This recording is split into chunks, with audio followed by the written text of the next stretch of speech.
লক্ষ্মী ছানারা আজকে আরও একটি নতুন গল্প নিয়ে এসে গেছি। টিয়া পাখির বুদ্ধি। টিয়া পাখির কতটা বুদ্ধি তোমরা সেটা জানতে পারবে। এক ফরাসি ভদ্রলোকের একটা কুকুর আর একটা টিয়া পাখি ছিল। কুকুরটাকে তিনি নানা রকম খেলা আর কাজ শিখিয়েছিলেন। বাইরে যাও, দোকানে যাও, খাবার আনো বলে তিনি যখন যেমন হুকুম করতেন, কুকুরটা ঠিক মতন তার হুকুম তামিল করত।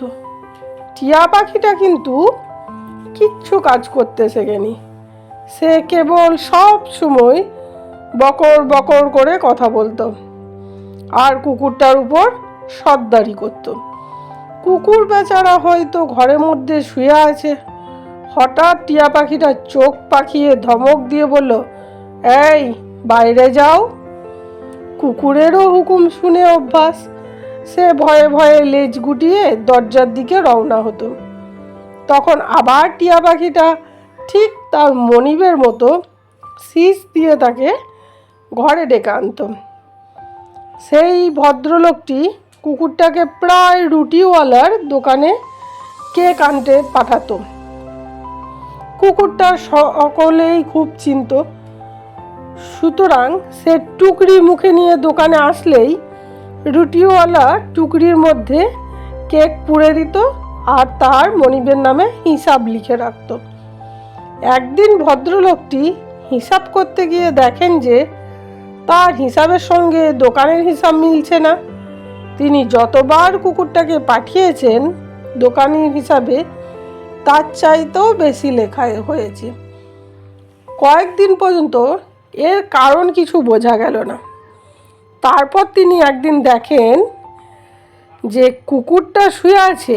এমন সময় টিয়া পাখিটা হঠাৎ বলে হলো, এই টুকরি আনো। কুকুরটা একটু উঠে টুকরি নিয়ে এলো।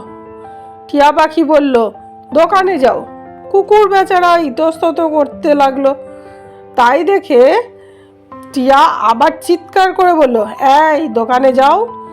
কুকুর বেচারা আর কি করে, সে দোকানে গিয়ে 2 মিনিটের মধ্যে খাবার এনে পাখিটার সামনে রেখে লেজ নাড়তে লাগলো।